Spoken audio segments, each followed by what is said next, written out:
사단장님의 작전 지시가 있을 때 나의 군견 백두가 무전기를 물고 달아났습니다. 아무도 이유를 몰랐습니다.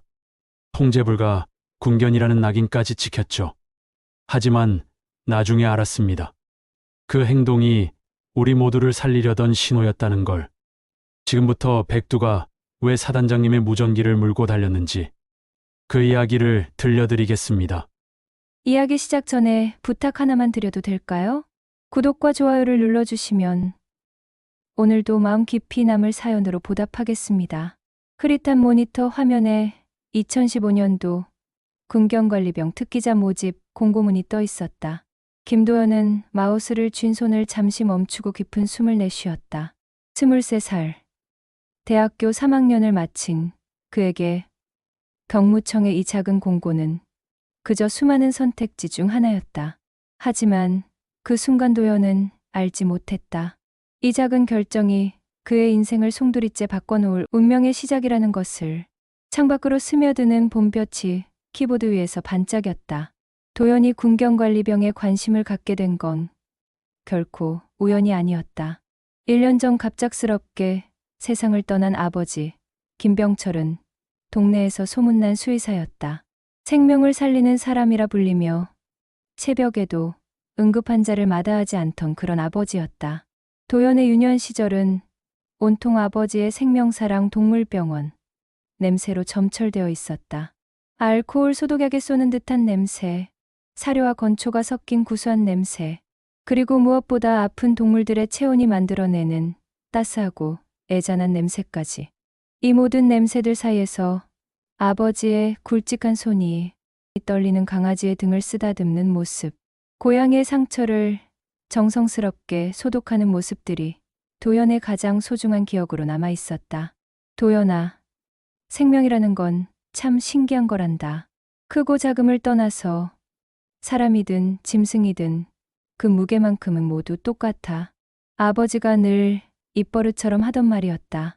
장대비가 쏟아지는 어느 여름밤, 골판지 상자에 담겨 병원 앞에 버려진 새끼 강아지 5마리를 발견했을 때도, 교통사고로 뒷다리를 잃은 길고양이를 사흘 밤낮 지켜보며 간호했을 때도 아버지는 단 한 번도 귀찮다는 기색을 보이지 않았다. 오히려 눈을 빛내며 우리 도연이도 언젠가 이런 일 하고 싶냐? 고 물어보곤 했다. 그런 아버지의 모습을 보며 자란 도연에게 수의사의 꿈은 자연스러운 것이었다. 중학교 때부터 생물 시간이 가장 기다려졌고 고등학교에서는 수의과대학 진학을 목표로 공부했다. 아버지 역시 그런 아들을 뿌듯해했다. 우리 도연이가 아버지보다 더 훌륭한 수의사가 될 거야 라며 환하게 웃곤 했다. 하지만 운명이라는 것은 참으로 잔인했다. 도연이 대학교 2학년을 마치던 2014년 가을, 아버지에게서 폐암이 발견된 것이다. 담배도 피우지 않던 아버지였는데 병원에서 가져온 CT 사진에는 이미 전이가 시작된 검은 그림자들이 선명했다. 괜찮다. 괜찮아. 의학이 발달한 시대니까 금방 나을 거야. 아버지는 끝까지 웃으려 애썼지만 3개월이라는 시간은 너무도 빨리 흘러갔다. 2015년 1월, 새하얀 눈이 내리던 어느 새벽, 아버지는 도연의 손을 꼭 잡고 조용히 눈을 감았다. 생명사랑 동물병원의 간판이 내려지던 날, 도연과 어머니는 말없이 서로를 부둥켜 안고 울었다. 아버지가 평생 읽어온 모든 것들이 한순간에 사라지는 듯했다. 어머니는 병원 운영을 이어갈 능력이 없었고 도연은 아직 학생이었다. 결국 병원은 문을 닫을 수밖에 없었다. 그 후 몇 개월간 도연은 완전히 길을 잃었다. 대학교에 나가는 것조차 버거웠고 수의사가 되겠다던 꿈도 흐릿해졌다. 아버지 없는 동물병원을 상상할 수 없었고 혼자서 그 무거운 생명의 무게를 감당할 자신도 없었다. 그런 그에게 인터넷에서 우연히 발견한 군견관리병 특기자 모집 공고는 마치 운명의 손길처럼 다가왔다. 군견, 개와 함께 일하는 것. 아버지와 함께했던 그 시간들이 순식간에 되살아났다. 아버지 병원에 자주 오던 진돗개 한 마리가 떠올랐다. 하얀 털을 가진 암컷으로 주인이 이사를 가면서 맡기고 간 개였다. 결국 새 주인을 찾지 못해 도현네 가족이 키우게 되었는데 도현이 백설이라는 이름을 지어주었다. 백설이는 유난히 영특했다. 아버지가 수술복을 입으면 조용히 대기실로 나가서 기다렸고 아픈 동물이 오면 짖지 않고 조심스럽게 다가가 냄새를 맡곤 했다. 역시 걔는 영물이야. 사람 마음을 다 안다니까. 아버지가 백설이를 쓰다듬며 하던 말이 귓가에 생생했다. 지원서를 작성하는 도연의 손은 미세하게 떨렸다. 지원 동기란에 무엇을 써야 할지 한참을 고민하다가 결국 진심을 담아 적었다. 어릴 적부터 아버지의 동물병원에서 자라며 동물과 교감하는 법을 배웠습니다. 생명의 소중함과 동물에 대한 이해를 바탕으로 나라를 지키는 군견들과 함께 복무하고 싶습니다. 아버지가 가르쳐준 생명에 대한 존중. 그 마음가짐을 군대에서도 잃지 않겠다고 스스로에게 다짐했다. 걔와 함께라면 아버지가 보여준 그 사랑과 헌신을 이어갈 수 있을 것이라고 믿었다. 2015년 여름 합격 통지서가 도착했다. 얇은 종이 한 장이었지만 도연에게는 새로운 시작을 알리는 희망의 메시지였다. 그는 아버지의 영정 앞에 정좌하고 조용히 합격 소식을 전했다. 아버지, 저 군견과 함께 일하게 되었어요. 아버지께서 늘 말씀하셨잖아요. 생명은 모두 똑같이 소중하다고.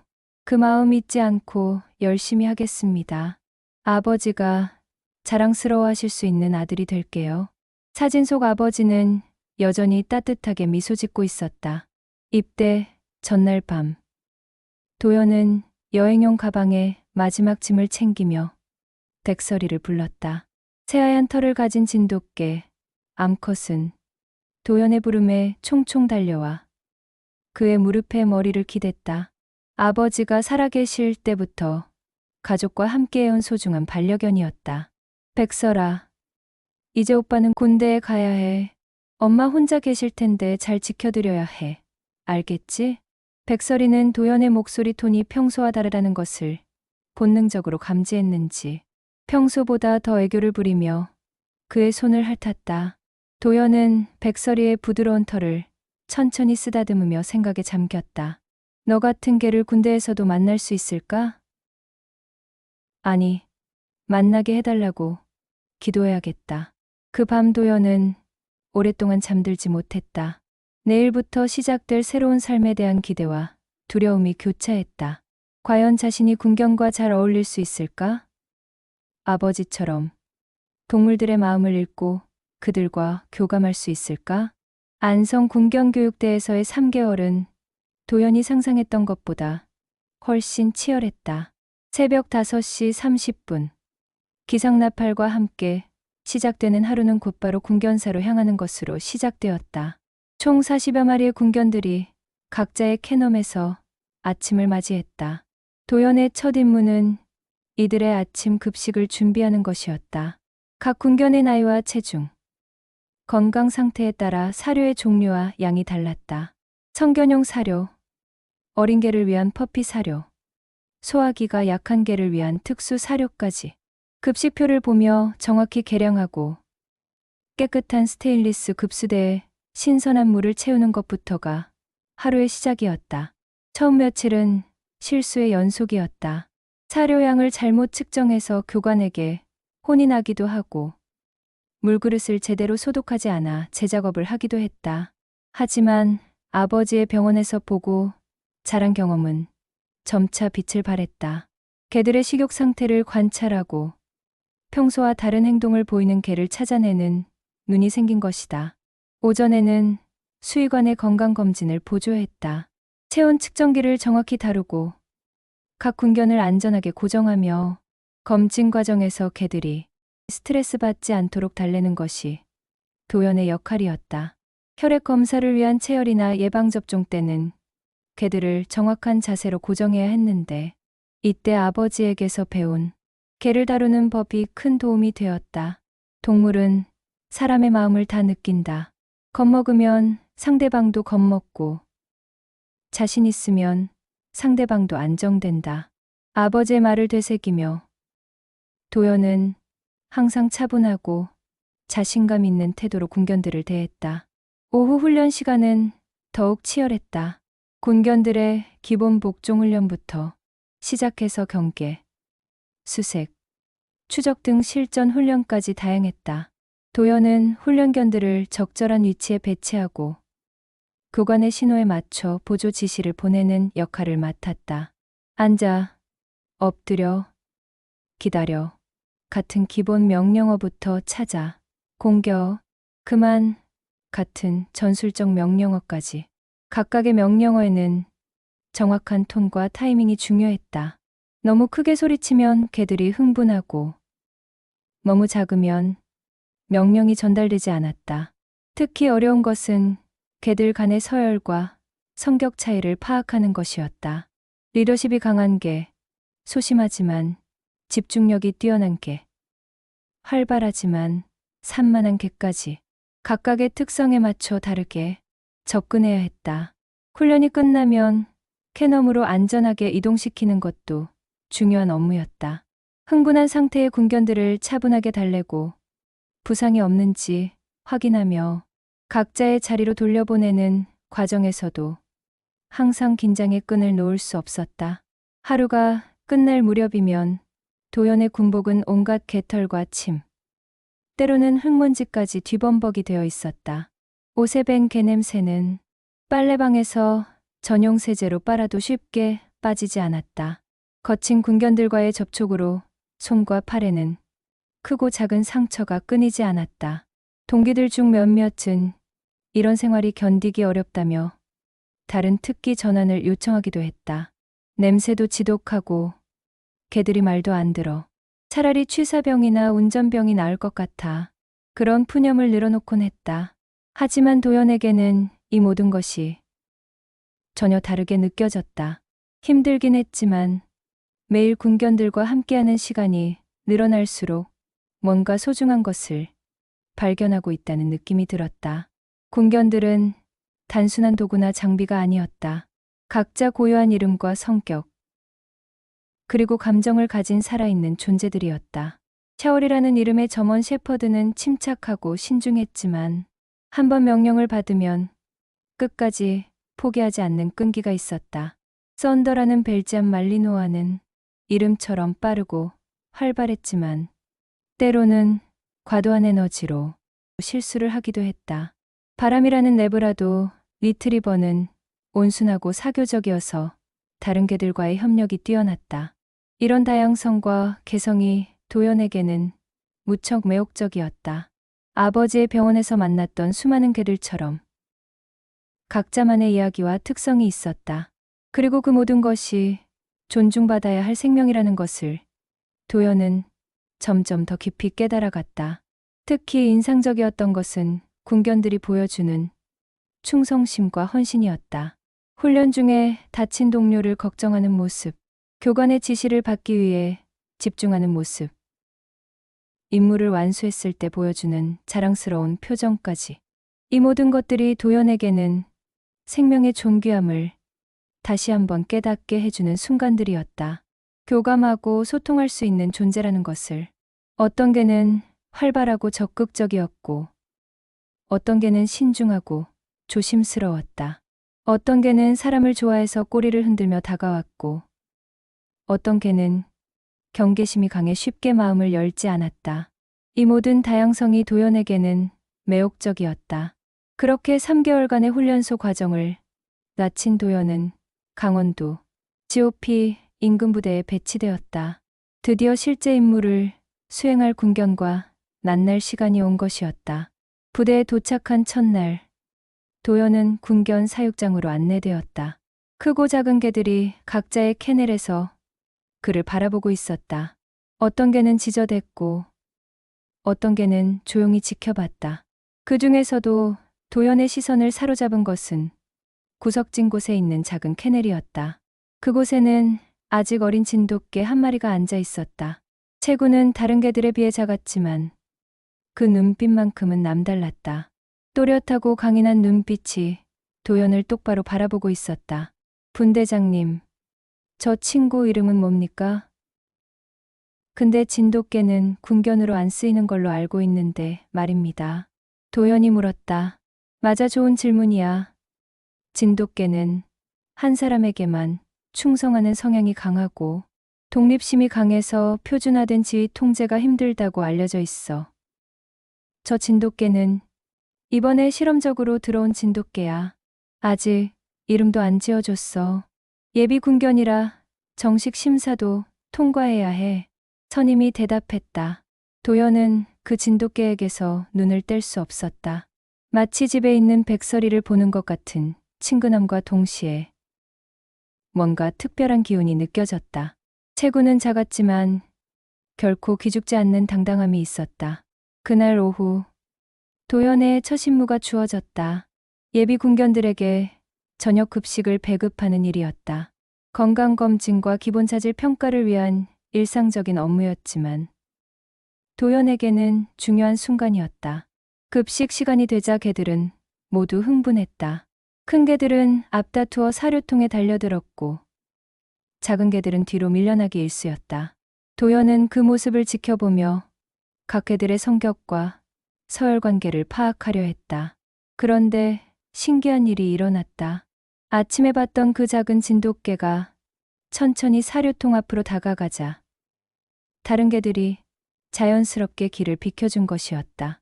체구는 가장 작았지만 그 존재감만큼은 압도적이었다. 진돗개는 급하게 먹지도 않았다. 차분하게, 하지만 당당하게 자신의 몫을 먹었다. 그 모습을 보며 도연은 확신했다. 이 녀석, 평범하지 않다. 그날 밤 도연은 침상에 누워 그 진돗개를 떠올렸다. 백설이와 비슷한 듯 하면서도 전혀 다른 개성을 가진 개. 아버지가 살아계시다면 뭐라고 하셨을까? 아버지의 목소리가 귓가에 맴돌았다. 도연은 마음속으로 다짐했다.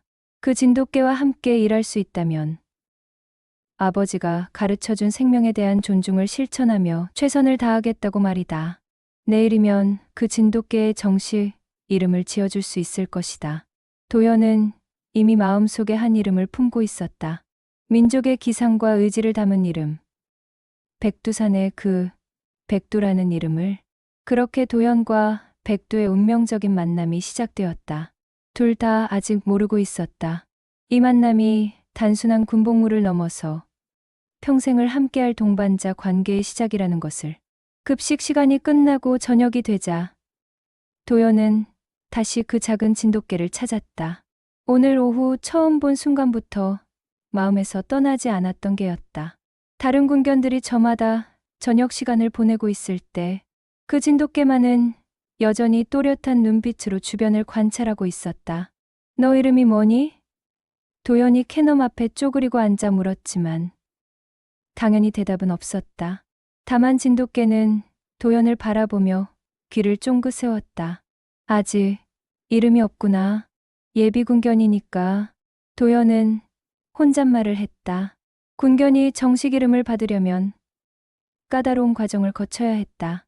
태어난 지 10주가 되면 최초 등록 심사를 통과해 예비 군견이 된다. 하지만 진짜 중요한 건 그 다음이었다. 8개월에서 10개월 사이에 치르는 적격 심사를 통과해야만 정식 견번과 이름을 받고 실전 임무에 투입될 수 있었다. 이 과정에서 절반 이상이 탈락했다. 도연은 그 진돗개의 나이를 짐작해 보았다. 아직 새끼티가 남아있는 것으로 보아 생후 6개월 정도 될 것 같았다. 그렇다면 2에서 3개월 후에 적격 심사를 받게 될 터였다. 괜찮을 거야. 넌 분명히 통과할 수 있을 거야. 도연이 격려하듯 말하자 진돗개는 작은 소리로 낑낑거렸다. 다음 날부터 도연은 의도적으로 그 진돗개를 더 자주 관찰했다. 급식 시간, 운동 시간, 휴식 시간까지 볼 때마다 새로운 면을 발견할 수 있었다. 가장 인상적이었던 것은 다른 군견들과의 관계였다. 몸집은 가장 작았지만 묘한 카리스마가 있었다. 큰 개들이 시비를 걸어와도 전혀 위축되지 않았고 오히려 상대방이 먼저 꼬리를 내리고 물러서곤 했다. 마치 타고난 리더의 기질을 보여주는 것 같았다. 또한 학습 능력이 뛰어났다. 다른 군견들의 훈련 모습을 멀리서 지켜보기만 했는데도 기본적인 명령어들의 의미를 금세 파악하는 듯했다. 하지만 가장 신기한 것은 도연에 대한 반응이었다. 다른 사람들이 지나갈 때는 별 관심을 보이지 않던 진돗개가 도연이 나타나면 꼬리를 살짝 흔들며 일어섰다. 마치 도연을 기다리고 있었다는 듯이. 어느덧 시간은 지나 도연은 일병이 됐다. 그리고 드디어 군견 적격 심사 날이 다가왔다. 예비 군견 6마리가 대상이었는데 그 중에는 도연이 주목하던 진돗개도 포함되어 있었다. 심사는 여러 단계로 나뉘어 진행되었다. 먼저 신체 검사부터 시작했다. 체중, 체고, 치아 상태, 관절 유연성 등을 꼼꼼히 검사했다. 진돗개는 모든 항목에서 합격점을 받았다. 비록 다른 견종들보다 체구는 작았지만 근육량과 골격 구조가 매우 뛰어났다. 다음은 체력 테스트였다. 지구력, 순발력, 점프력 등을 측정하는 과정이었다. 여기서도 진돗개는 기대 이상의 성과를 보여주었다. 특히 지구력 면에서는 가장 높은 점수를 받았다. 가장 중요한 것은 지능 테스트와 후락 테스트였다. 숨겨진 물건을 찾거나 복잡한 미로를 통과하거나 특정 냄새를 구별해내는 능력을 평가했다. 진돗개는 이 부분에서도 탁월한 능력을 보여주었다.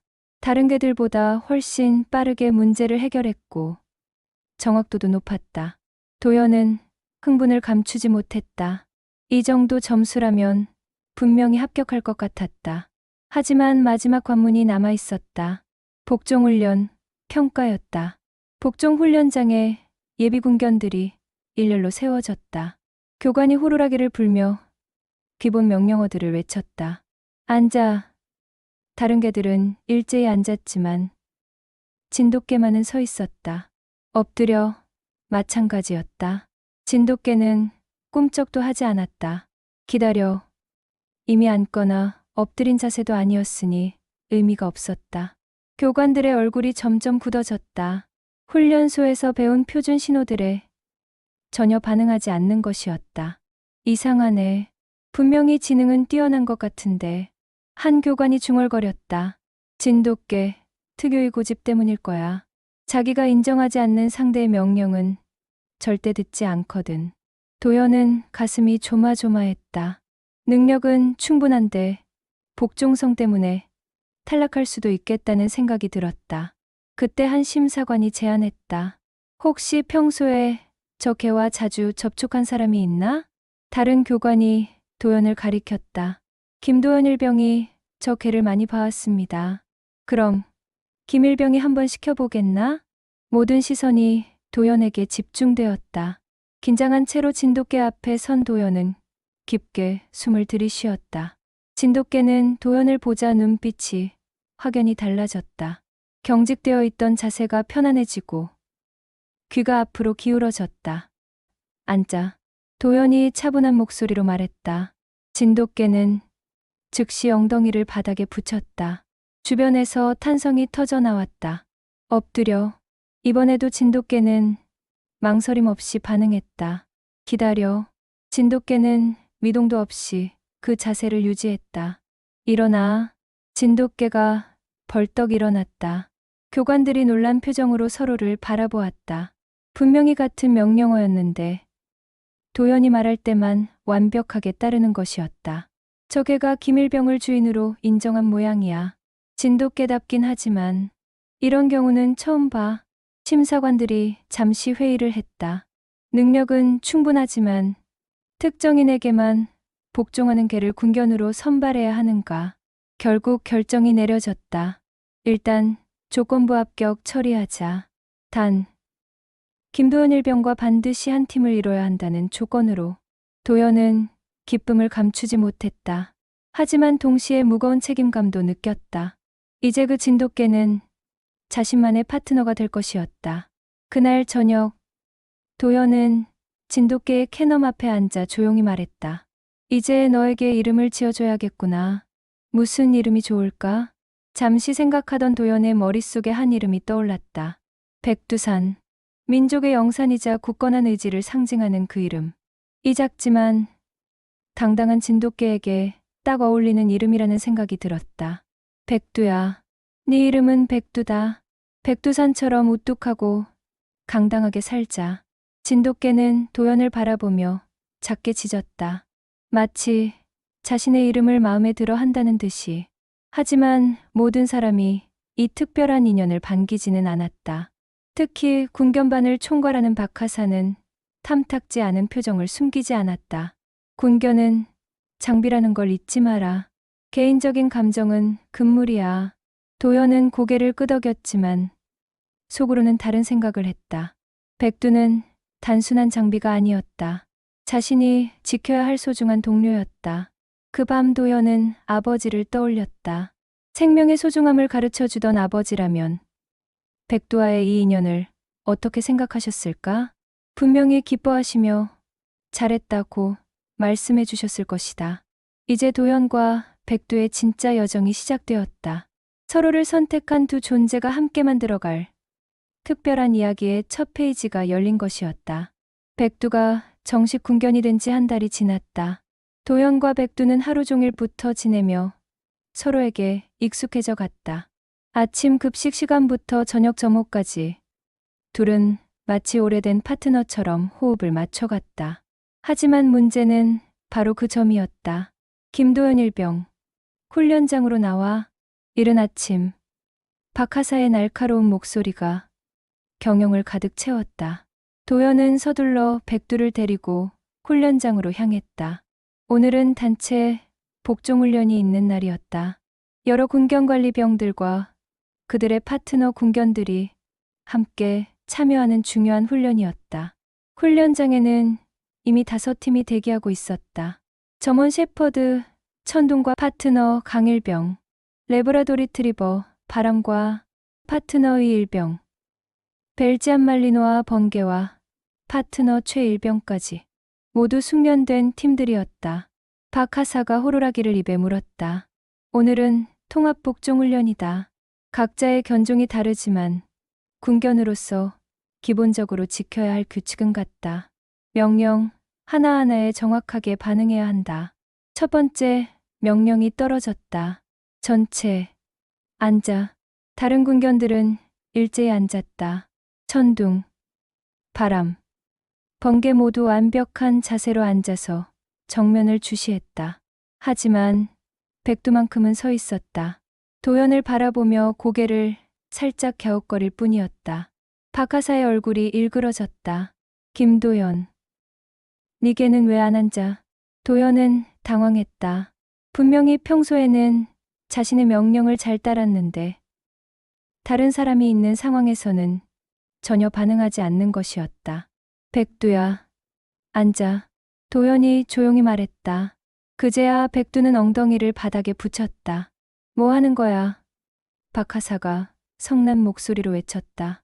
지휘관의 명령을 무시하고 개별적으로 지시를 내리지 말아라. 두 번째 명령이 이어졌다. 전체 엎드려. 같은 상황이 반복되었다. 다른 군견들은 즉시 엎드렸지만 백두는 도연만 바라보고 있었다. 도연이 별도로 엎드려라고 말해야만 비로소 따라했다. 박하사의 인내심이 바닥났다. 김도연, 이리 나와. 도연은 백두를 데리고 박하사 앞에 섰다. 박하사는 차가운 눈빛으로 그들을 내려다보았다. 이게 뭐 하는 짓인가? 군견은 지휘관의 명령에 절대 복종해야 한다. 개별 관리병의 명령만 듣는다면 그게 무슨 군견인가?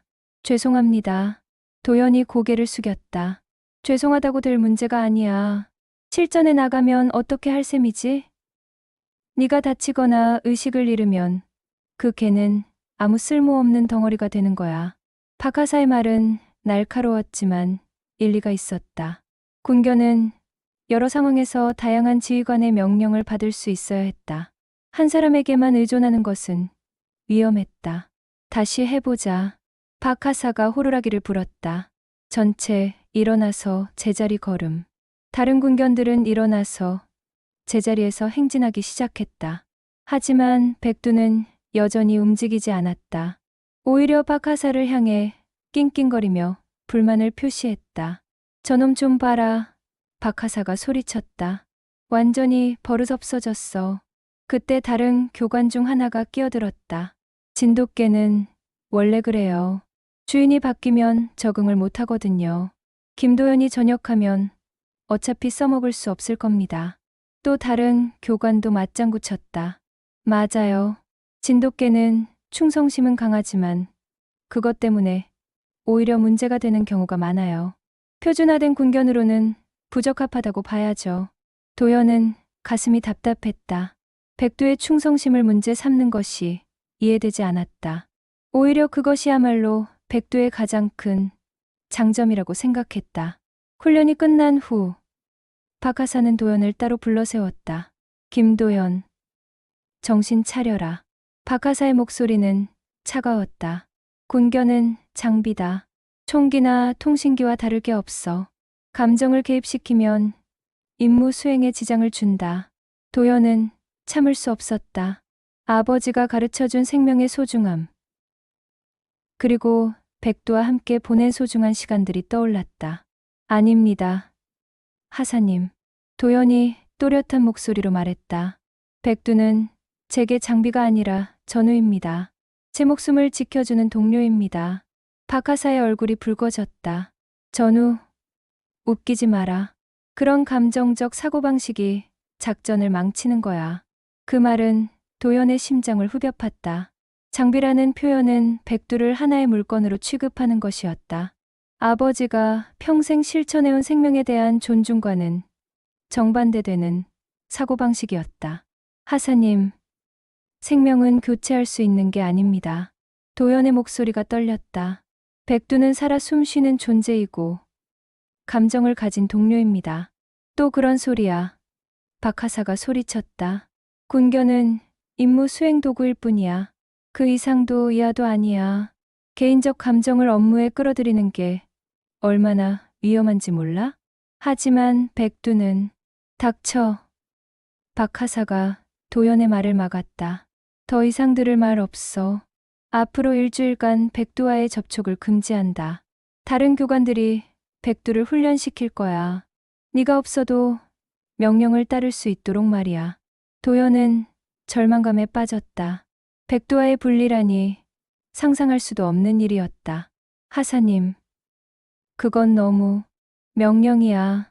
거부하면 징계 조치한다. 그날 밤 도연은 멀리서 백두의 캐논만 바라봐야 했다. 백두도 도연을 찾는 듯 불안하게 우왕좌왕하고 있었다. 평소보다 밥도 잘 먹지 않는 모습이었다. 이튿날부터 다른 교관들이 백두를 훈련시키기 시작했다. 하지만 결과는 참담했다. 백두는 어떤 명령에도 반응하지 않았다. 심지어 밥도 제대로 먹지 않았다. 역시 진돗개야. 한번 주인을 정하면 끝이지. 교관들이 혀를 찼다. 사흘째 되던 날, 백두는 급식량의 절반도 먹지 않았다. 체중이 눈에 띄게 줄어들었고 털에서도 윤기가 사라졌다. 도연은 멀리서 그 모습을 보며 가슴이 미어졌다. 이건 아니다. 이렇게 될 바엔 차라리. 도연은 박하사를 찾아갔다. 하사님, 백두가 너무 아파하고 있습니다. 이런 식으로 계속 두면 안 될 것 같습니다. 박하사는 비웃음을 지었다. 그러게 처음부터 제대로 훈련시키지 그랬어. 이제 와서 뭔 소용이야. 제발 한 번만 더 기회를 주세요. 백두와 제가 함께 다른 지휘관의 명령도 따를 수 있도록 훈련하겠습니다. 박하사는 잠시 생각하더니 고개를 저었다. 안 돼. 이미 늦었어. 저런 개는 군견으로 부적격이야. 처분 방법을 고려해봐야겠어. 처분이라는 단어에 도연의 등골이 오싹해졌다. 설마 백두를. 그 밤 도연은 잠을 이룰 수 없었다. 백두를 생각하면 가슴이 찢어질 것 같았다. 아버지라면 이런 상황에서 뭐라고 하셨을까? 생명은 모두 똑같이 소중하다. 아버지의 목소리가 귓가에 맴돌았다. 도연은 마음속으로 다짐했다. 무슨 일이 있어도 백두를 지켜내겠다고. 설사 그것 때문에 자신이 어떤 처벌을 받더라도 백두와의 관계를 포기할 수 없었다. 박하사가 말하는 장비가 아니라 진정한 전우로서 백두를 지켜내고 싶었다. 어느덧 상병을 달았다. 기록적인 폭우가 강원도 산간 지역을 강타했다. 연일 이어지는 장마와 집중호우로 하천이 범람하고 산사태가 발생하기 시작했다. 특히 GOP 인근의 작은 마을들은 고립되어 주민들의 안전이 위급한 상황에 놓였다. 도연과 백두가 분리된 지 몇 달이 지났지만 상황은 전혀 나아지지 않았다. 백두는 여전히 다른 교관들의 명령을 거부했고 식욕도 돌아오지 않았다. 박하사는 더 이상 참을 수 없다는 듯 백두의 처분을 심각하게 검토하기 시작했다. 그런 와중에 긴급 명령이 떨어졌다.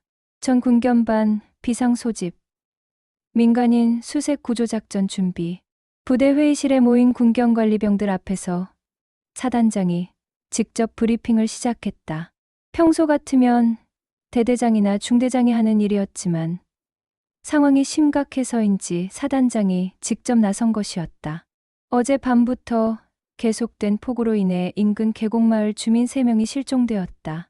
70대 할머니 한 분과 초등학생 2명이다.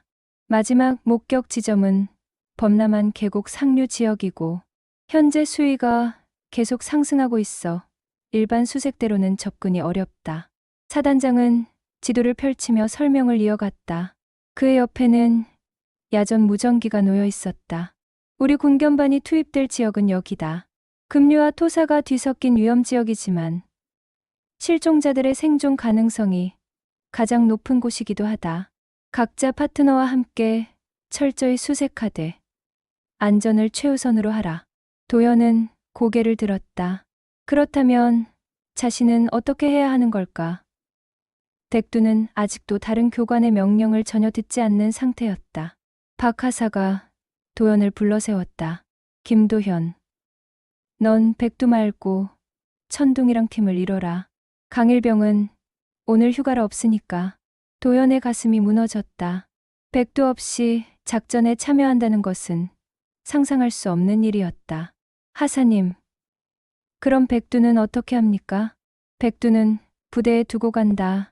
어차피 써먹을 수 없잖아. 그런데 그때 예상치 못한 일이 벌어졌다. 회의실 뒤쪽에서 지켜보고 있던 백두가 갑자기 사단장의 탁자로 달려든 것이었다. 백두는 재빠르게 사단장의 무전기를 입에 물고 회의실 밖으로 뛰쳐나갔다.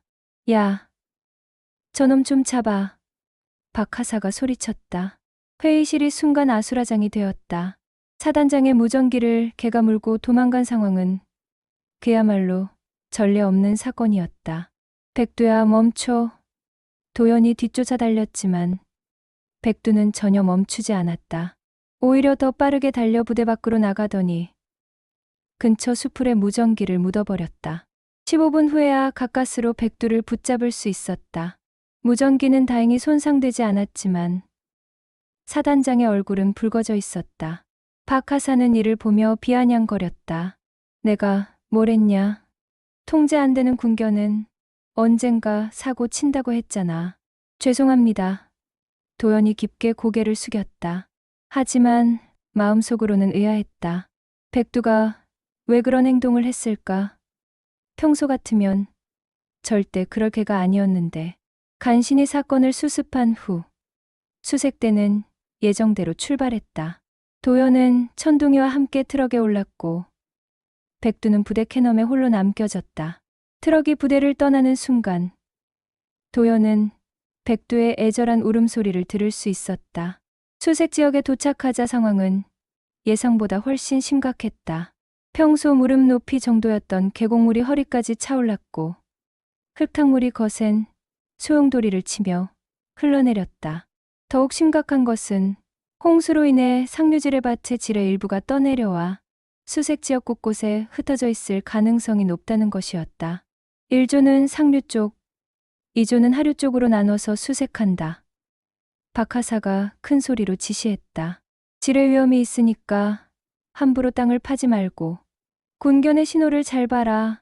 도연은 천둥이와 함께 상류 쪽으로 향했다. 천둥이는 경험이 많은 군견이어서 수색 능력은 뛰어났지만 도연과의 호흡은 맞지 않았다. 평소 백두와의 완벽한 팀워크에 익숙해진 도연에게는 모든 것이 어색했다. 2시간째 수색을 이어가던 중 천둥이가 갑자기 멈춰 섰다. 코를 킁킁거리며 특정 방향을 향해 꼬리를 흔들었다. 사람 냄새를 맡은 것 같았다. 천둥아, 어디야? 도연이 물었지만 천둥이는 확신하는 듯한 반응을 보이지 않았다. 백두였다면 분명하고 강한 신호를 보냈을 텐데 그때 무전기에서 긴급 신호가 들렸다. 본부에서 각조, 상류 지역에 된 방류 경보가 내려졌다. 30분 후 수위가 급격히 상승할 예정이니 즉시 안전지대로 대피하라. 상황이 급박해졌다. 30분 안에 실종자를 찾지 못하면 수색 작전 자체를 포기해야 했다. 도연은 조급해졌다. 천둥이를 재촉하며 더 빠르게 수색하려 했지만 익숙하지 않은 파트너십 때문에 오히려 혼선만 가중되었다. 그때 저 멀리서 사람 목소리가 들렸다. 도와주세요. 여기 있어요. 도연과 천둥이가 소리나는 방향으로 달려가자 무너진 나무 아래 갇혀있는 초등학생 2명을 발견할 수 있었다. 다행히 둘 다 의식이 있었고 큰 부상은 없어 보였다. 괜찮아. 곧 구해줄게. 도연이 소리쳤다.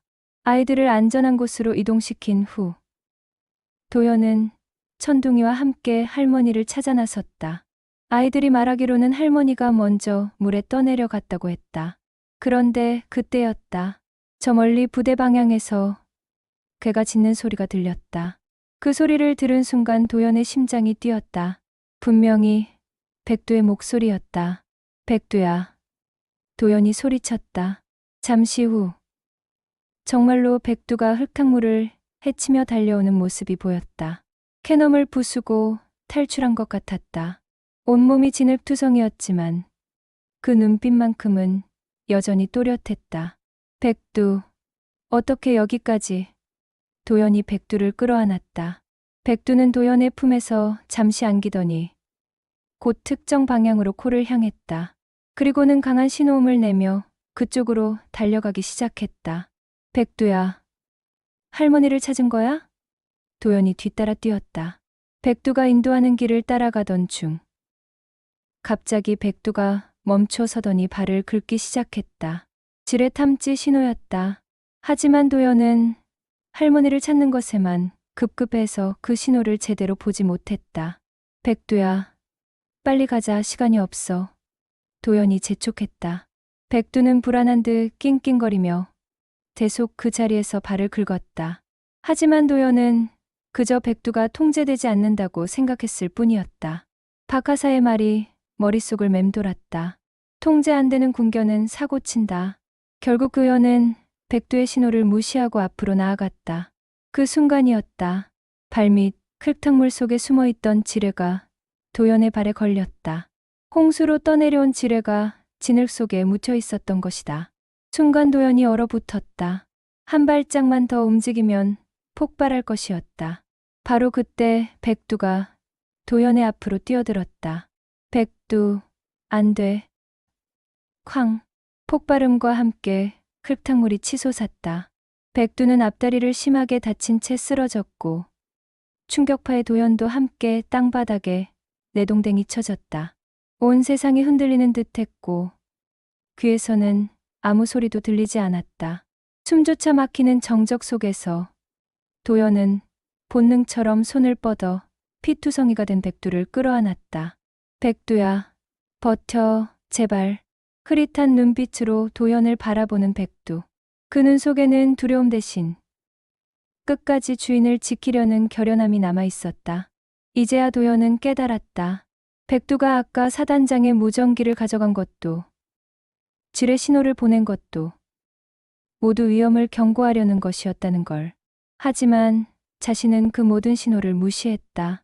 미안해, 백두야. 내가 너의 신호를 못 봤어. 미안해.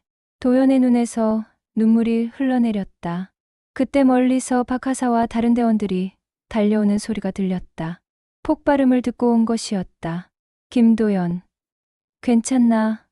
박하사가 소리쳤다. 백두가 날 구해줬어요. 도연이 울음을 터뜨렸다. 이후의 일은 빠르게 진행되었다. 백두의 신호 덕분에 인근에서 할머니도 무사히 발견되었고 모든 실종자가 구조되었다. 하지만 백두의 상태는 심각했다. 수의관의 진단 결과 백두의 앞다리가 심하게 손상된 것으로 나타났다. 지뢰 파편으로 인한 상처도 심각했다. 용감했지만 안타깝게도 왼쪽 앞다리는 절단해야 할 것 같습니다.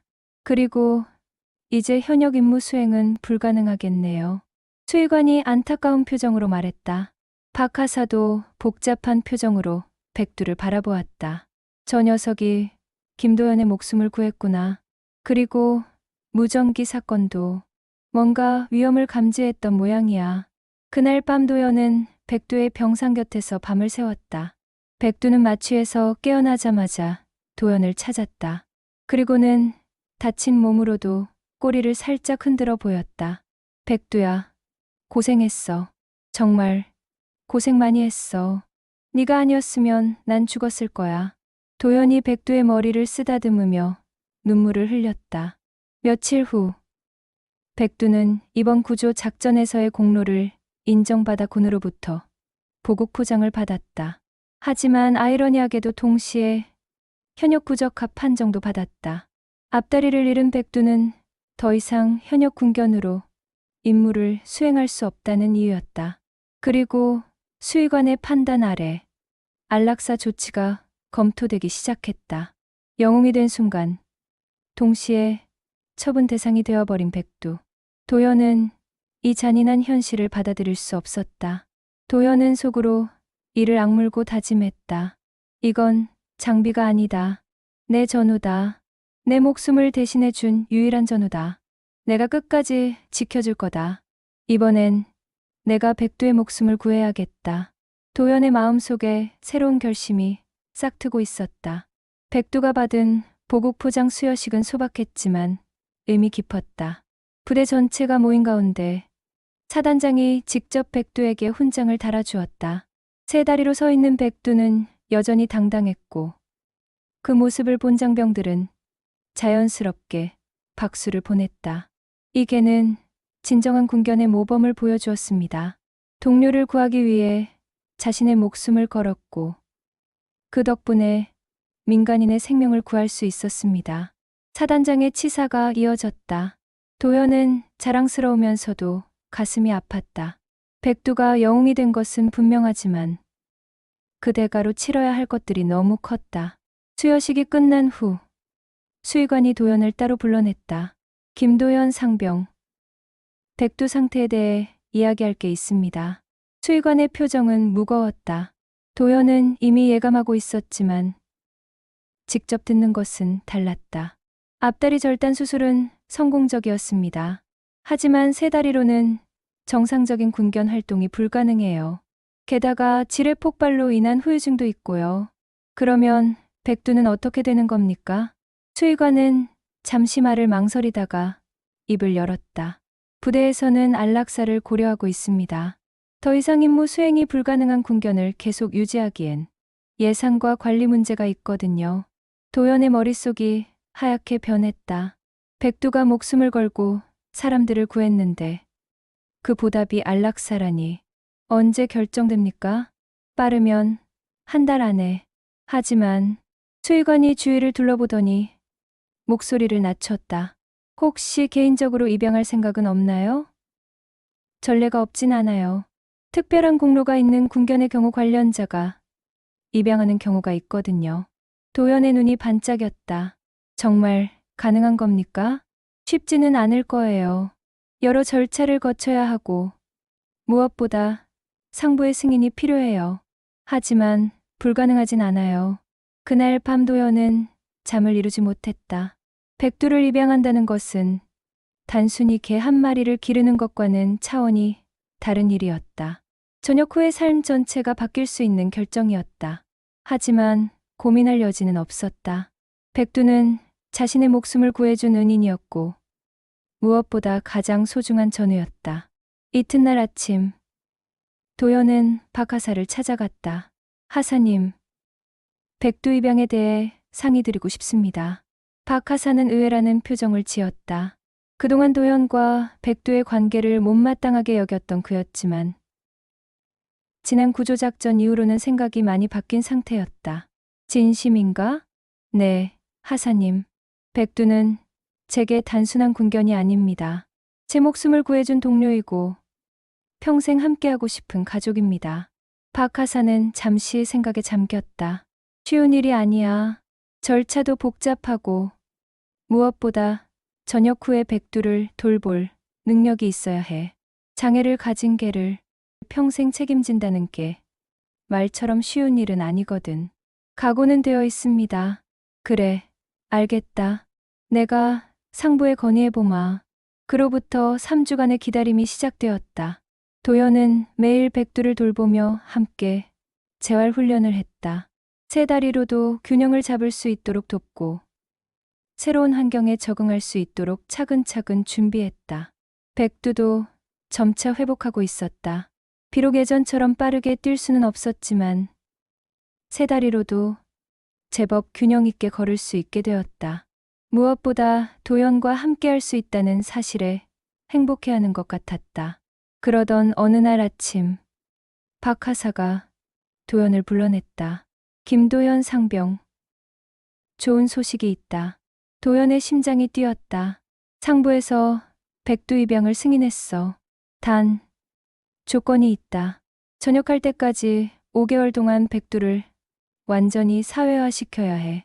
그리고 전역 후 적절한 생활 환경을 보장할 수 있다는 증명서도 제출해야 하고. 감사합니다. 하사님. 정말 감사합니다. 도연은 기쁨을 감추지 못했다. 하지만 박하사의 표정은 여전히 심각했다. 기뻐하기엔 이르다. 5개월은 생각보다 짧은 시간이야. 백두가 민간 환경에 완전히 적응하도록 훈련시켜야 해. 그리고 너는 전역 후 계획도 구체적으로 세워야 하고.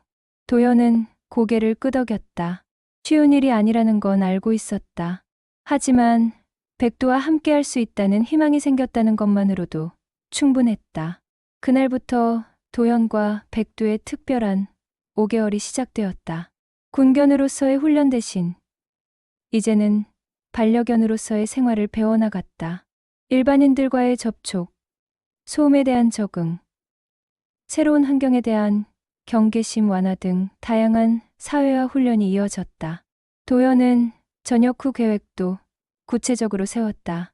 대학교 복학 대신 호주 워킹홀리데이를 선택했다. 호주는 반려동물에 대한 복지가 잘 갖춰진 나라였고 백두에게 더 나은 치료와 환경을 제공할 수 있을 것 같았다. 호주까지 가겠다고? 어머니는 걱정스러운 표정이었다.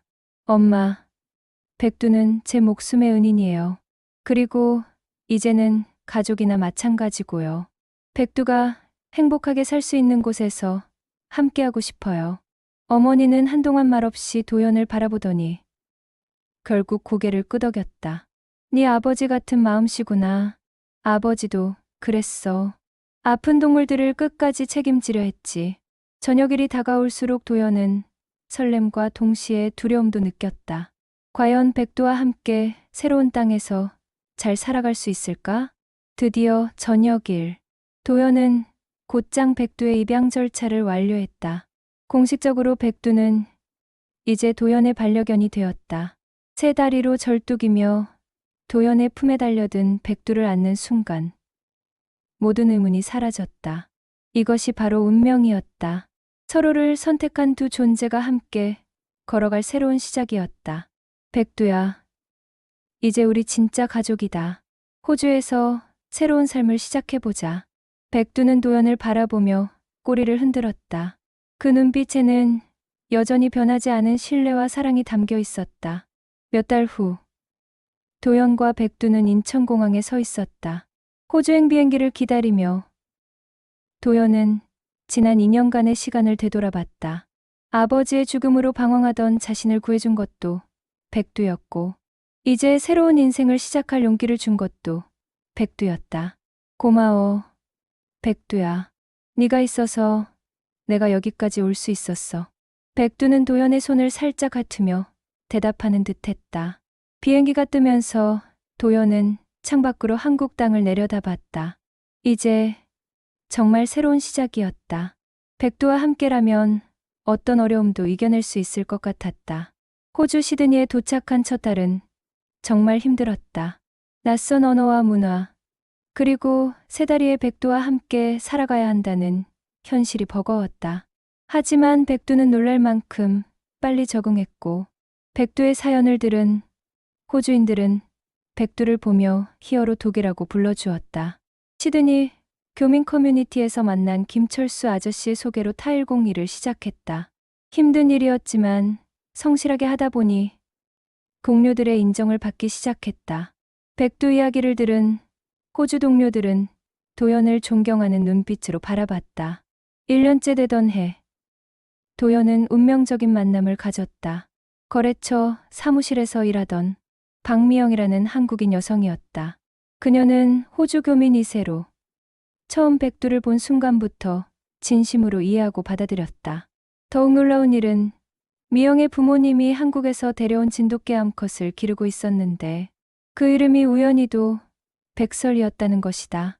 백두와 백설이는 첫 만남부터 서로를 알아보는 듯했다. 2년 후 도현과 미영은 결혼했고 백두와 백설이 사이에서는 3마리의 새끼가 태어났다. 지금도 매일 아침 백두는 도현과 함께 시드니의 조용한 골목길을 산책한다. 히어로 독이라고 적힌 옷을 입고 세 다리로 절뚝거리며 걷는 백두를 보면 지나가는 사람들이 모두 존경의 미소를 짓는다. 도연은 그 순간마다 한국에서의 그날들을 기억한다. 자신을 위해 목숨을 걸었던 백두의 눈빛. 그리고 그 모든 것이 지금 이 행복한 삶의 바탕이 되었다는 것을. 박하사는 백두를 장비 취급했지만 도연에게 백두는 평생의 전우였다. 이제는 도연이 끝까지 백두를 지켜줄 차례였고 백두는 끝내 도연의 곁에서 새로운 삶을 열어주었다. 그들의 이야기는 끝난 것이 아니라 새롭게 시작된 것이었다. 오늘의 인생사연 잘 들으셨나요? 흉내낼 순 있어도 같은 울림은 만들 수 없습니다. 당신의 추억이 명품이 되는 순간 명품 스토리와 함께하세요. 구독과 좋아요는 큰 힘이 됩니다.